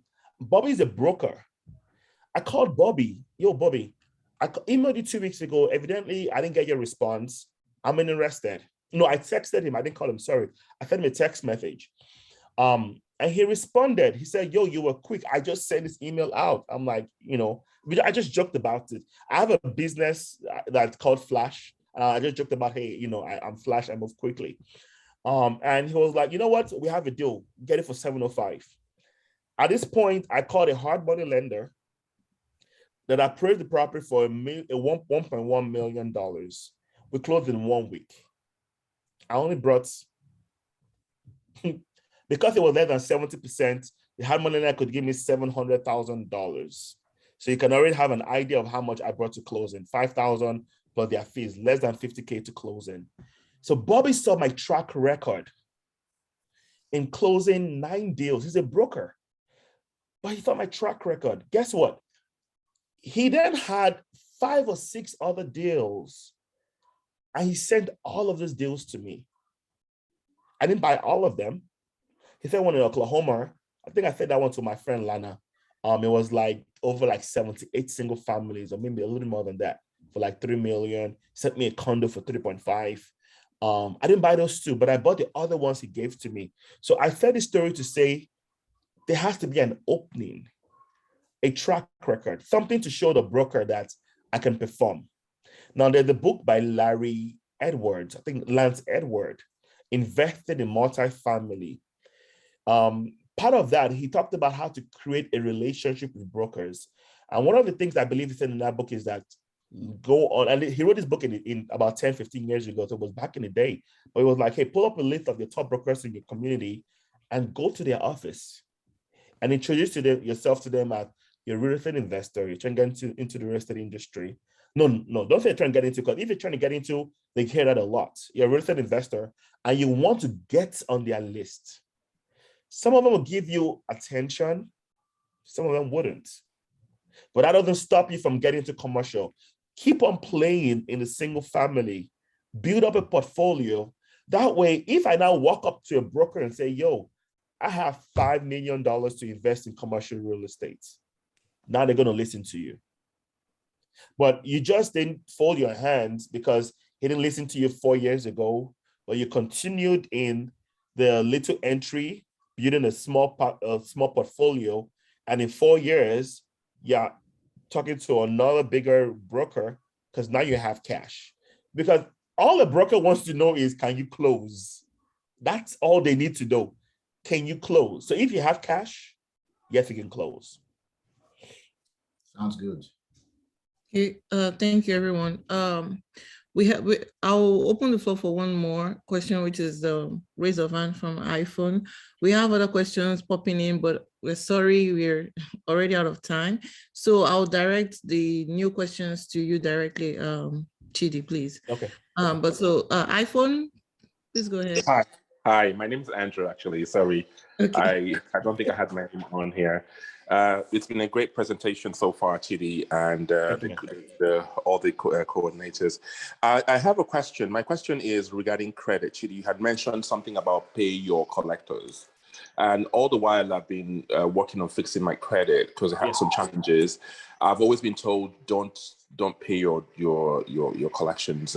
It doesn't help. And I have just like maybe 2 or 3 that are just hanging, and they've been hanging for some time now. So I'm just trying to get rid of those. So are you saying I should pay them or?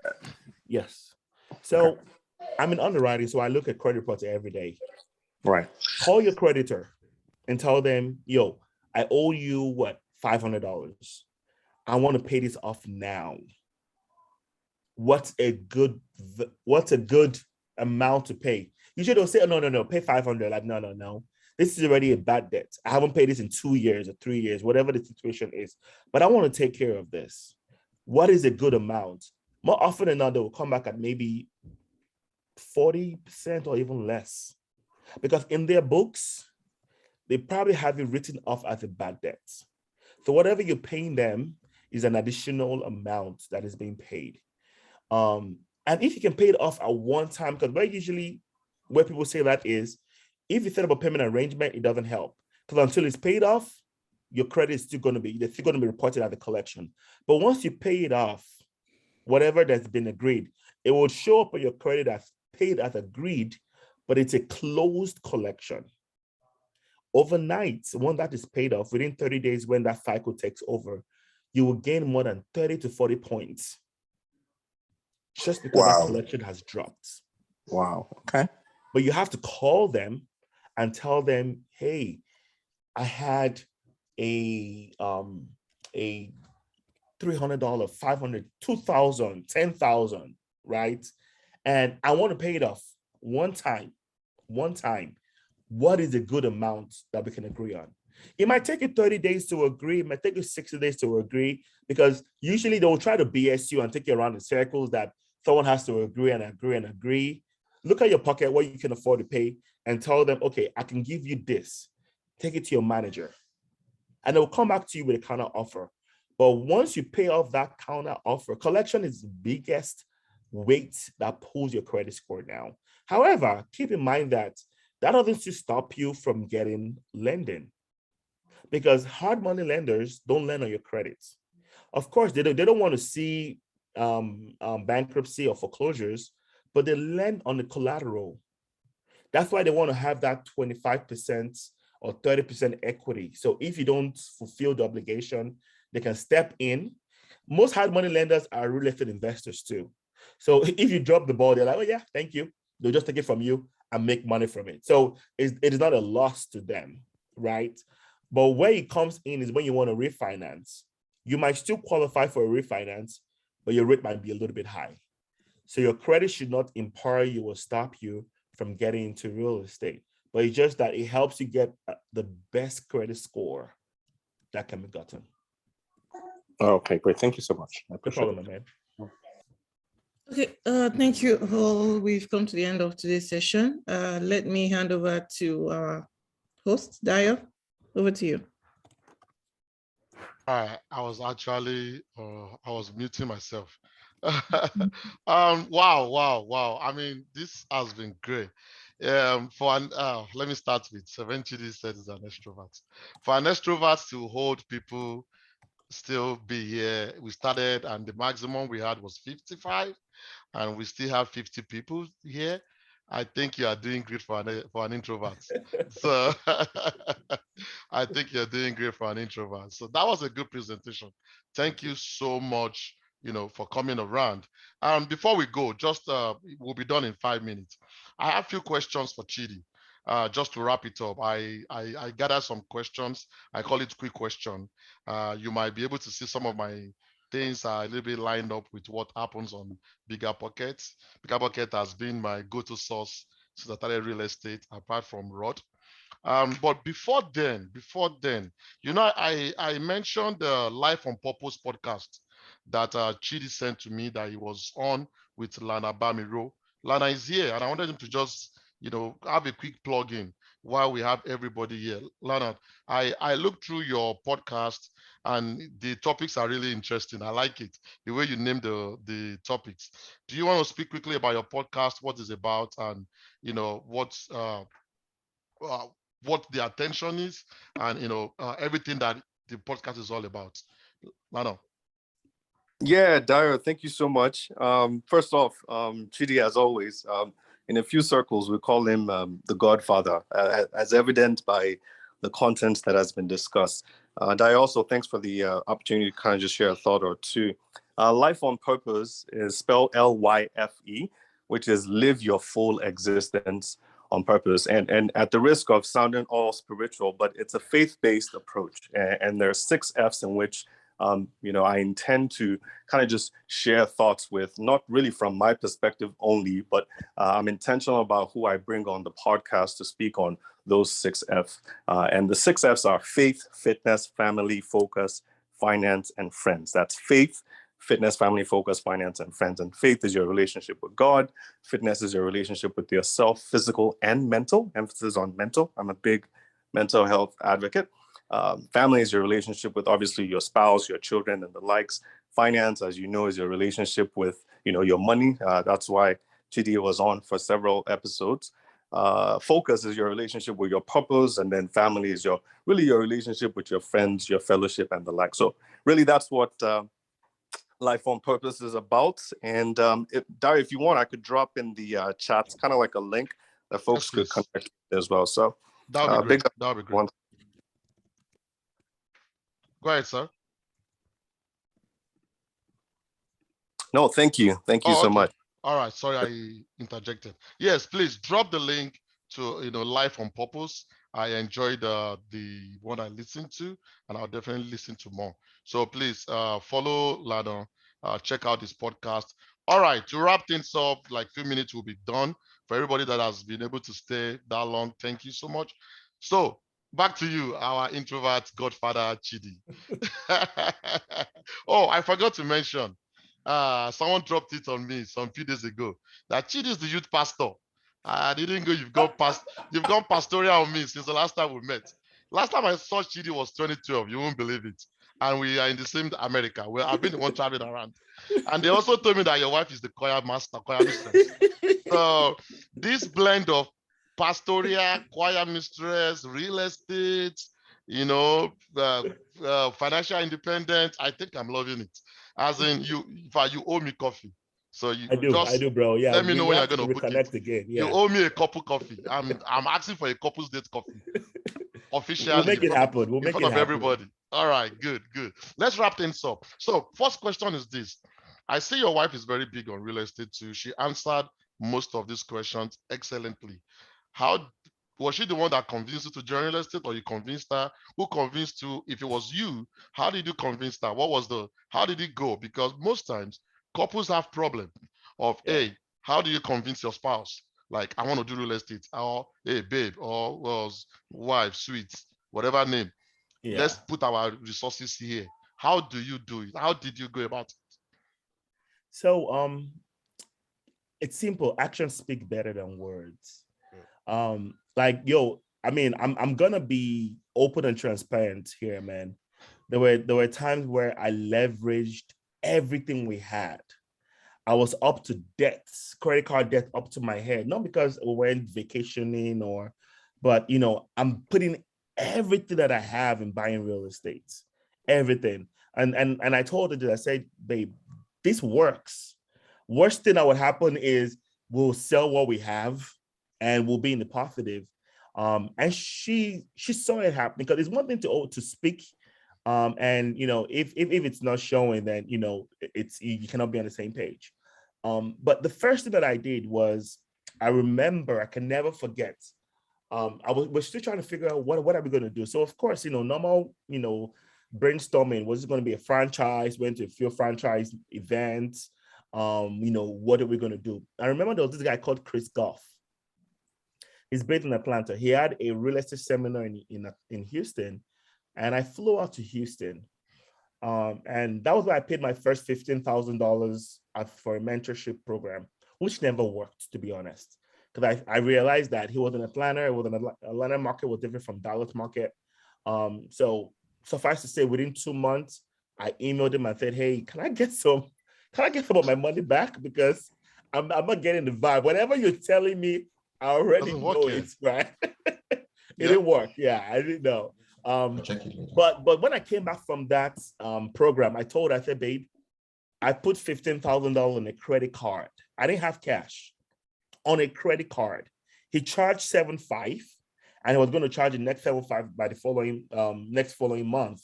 And I said, it's either we do this and it works, or we're about to be in $15,000 in debts.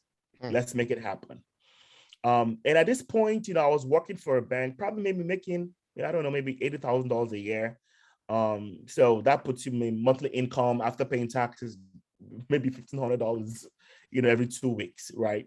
So it meant that debt was something that I wouldn't be able to pay off in a year or two. It was going to be tough. But I knew I had to do this. It was a case of, it's either you do this and you die trying, you know, or we file bankruptcy, you know. And every time I'm someone that I'm a big proponent of debt.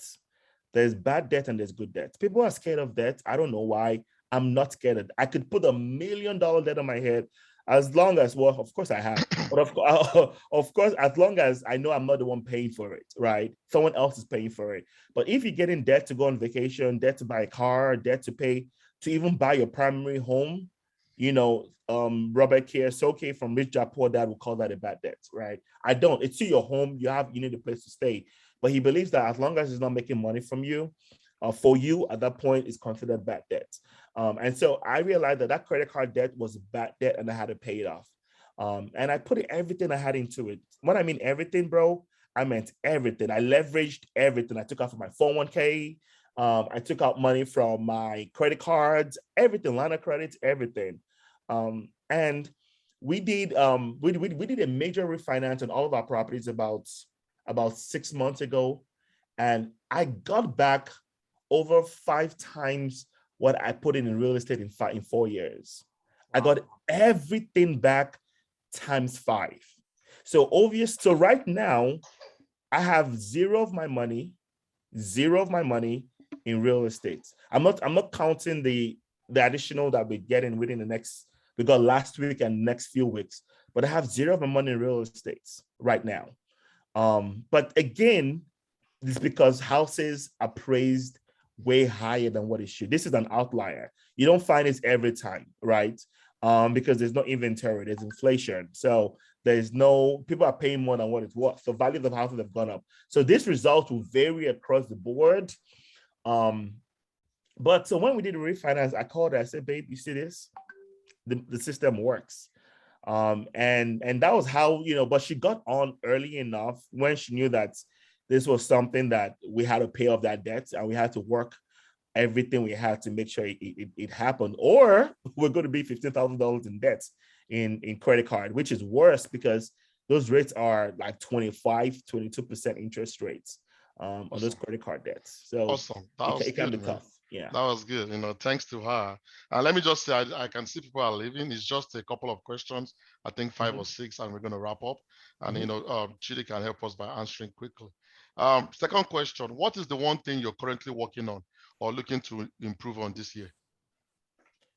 I want to improve. I'm an introvert, but this world has no place for introverts. Zero place. Are you sure? Are you sure you're an introvert? I am. Or that's what you thought you were? No, I am. Until real estate brought you out. There's a place where you brought me out. To you be are honest. you are an introvert in some place. You cannot be a youth pastor and be an introvert. There's no way. Last time I was Super Bowl at your house, you were 0 introverts. You know that, right? So can we just change the question? So let me explain that, right? So being an introvert doesn't mean you're not able to speak in public, right? But definitely you have to be comfortable, and it has to be in a crowd you're very comfortable with and on a topic that you know about, right? I want to be able to walk into a room of people that I don't know and strike up conversations that might not have to be with real estate. Okay. Right. And so that challenges me to learn about different things, right? To improve on, okay, what are things that don't only allow real estate to consume you, but there are other things out there.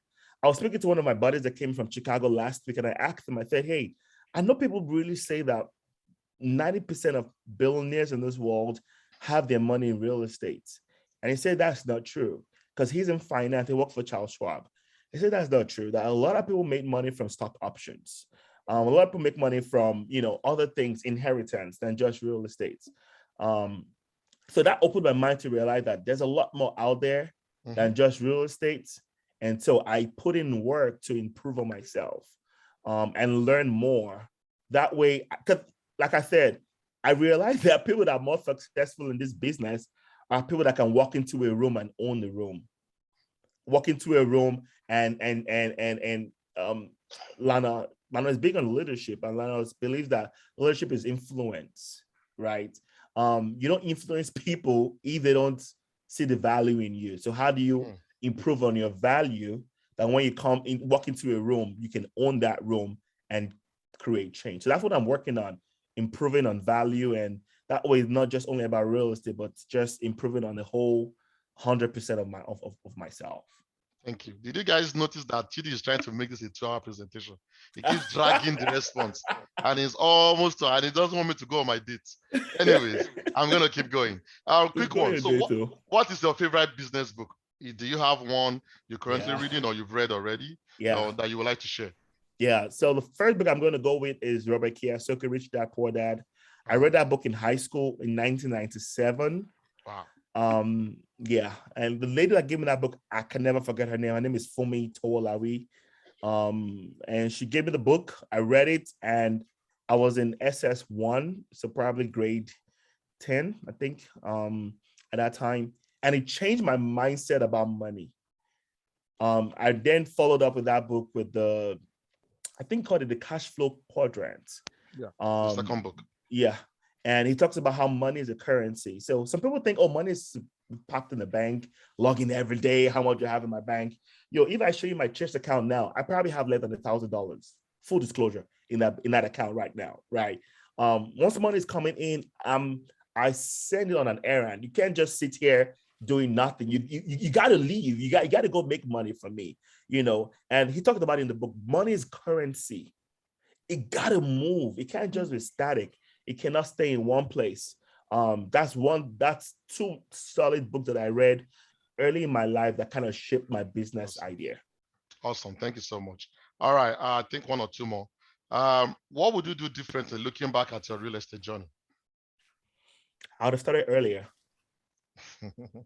Like 2000 and what? Yeah. Oh, well, in 2009, I remember I spoke to my manager. His name is Antoine Williams. I was like, yo, I didn't have a primary home at the time. And this was in the heat of the housing crash. I was like, I'm logging in. I'm seeing houses selling for $50,000, $60,000. I want to buy a property. He was like, yo, you're too young. You don't want to get tied down with a mortgage. And that sank in. It was a random conversation, but that sank in the wrong way because I thought a mortgage as a debt sentence, forgetting that I could be anywhere and have a mortgage. It doesn't tie you down. The tenant is in the property paying the mortgage, not you. So imagine if I had started in 08, 09, these properties we're buying today for $150,000, $180,000, we're selling for $50,000, $60,000. I'll probably be having this call from the Bahamas right now, sipping my colada. I'll be next to you. I can guarantee you that. All right, man. All right. Last question. If you are not doing real estate, you are not crunching numbers, you are not, it's good to save soul. You are not in church, saving soul, and you are not hanging out with the kids. I know you play a lot of chess and fun games with the kids out there. You and your wife. What are your hobbies? So I'm trying to bam and chill with the big boys now. Oh, please. So Lana was trying to get me into golf. We've had a few rounds of golf. I sucked, but I actually signed up for a personal coach to teach me how to. So yeah, I play soccer every Friday. I played yesterday. I play every Friday. I love soccer. I love basketball, but I hear the money is when you play golf. So I want to be out there. So I would want to improve on my golf skills if that's all I have to do now. If I retire today, I would play golf. So you're not playing golf for golf. You're playing golf to network, basically. Right? It's all part of the package, because right? you have to be rolling in, to even get a golf coach. My brother is getting a golf coach. That means somebody else is paying for the coaching lessons. He's not paying for his own 401k or for his own daily bread anymore. Exactly. Which is great. I love that. Concerning soccer, I was supposed to play in the soccer league with you. For some reason, our team did not complete. So you guys exed my team. So maybe next season you'll see me playing soccer, in the indoor stadium with you. All right. Thank you so much. This has been really great. I'm going to wrap up now. Where can people connect with you? I know I put in right there, Instagram, Facebook, email. Any other place where people can connect with you? Yeah. So in our day and age, right, we still call people like me upcoming, right? So I haven't blown yet. So there's direct access to my personal cell phone number is 972-537-8244. That is not my business line. I have one, but this is my personal cell phone number. If you're working on the deal and you need me to analyze the deal for you, I'll do it for free. I don't charge anything. I believe in passing, the baton on. So hit me up 972-537-8244. If you want a JV on the deal, you don't have the money and you're like, okay, can we come in together? You finance that deal. As long as it makes a financial sense, I'll do it. Awesome. Do you play in the high value markets? Like this, my state, Washington State. If you are, we can talk offline. Yeah, I've never been out of Texas in real estate. I don't own anything out of Texas. But again, it's a numbers game. Yeah. So, if you find a deal that makes sense numerically, and you just need someone just from an oversight, hey, run these numbers, does it make sense? I'm not going to be able to manage it out of state. You have to manage it, whatever that needs to get done. I can do it. But the other conversation is, okay, can we come in together in this transaction? And it makes sense financially. Why not? Sounds good. I'll reach you. Definitely you hear from me. Okay, brother. All right. Let me wrap up. Thank you so much, Chidi. This has been great. I didn't know Chidi was going to share a slide. So I went to look at the BRRRR method to put it right there. If you want to learn more about BRRRR, I read the book 2 years ago, Buy, Rehab, Rent, Refinance, Repeat. This was a term that was coined by, what's his name again? It Brandon. just came in my head. Brandon. Yeah, Brandon. Brandon coined the name, but David Green perfected it. He wrote a book on it. David Green wrote a book on it. So go to biggerpocket.com/guide/BRRRR method. You will be able to learn more about it. It's a very great book. It goes into more details. All right. Our webinar recording will be posted on our website or our YouTube channel at Blooming Edge. If you check out our website, it's bloomingedge.com. So check out our YouTube. I'll probably post it later tonight or tomorrow. So, and finally, if you'd like to get an invite for our webinar, type your email in the chat box. I'll grab it and you will get an email from us. We do our webinar once a month right now, so that we can bring quality people that can speak about how we can add value, how we can grow, and how we can get to financial freedom. And finally, you can connect with us. We're on Instagram, LinkedIn, YouTube, Facebook, and on Twitter. Almost everyone is Blooming Edge. Some people stole our Blooming Edge before we got there. So some of them are Blooming Edge group. But aside that, thank you so much for today. Thank you for the time. Thank you for sticking with us. It's really been a wonderful time. To Chidi and Nene, we really appreciate you. To everybody that joined, thank you so much and have a wonderful weekend. Bye, everybody. Thanks, all right. See you guys and good luck. Yeah. Thank you. Bye. Thanks, everyone. Bye.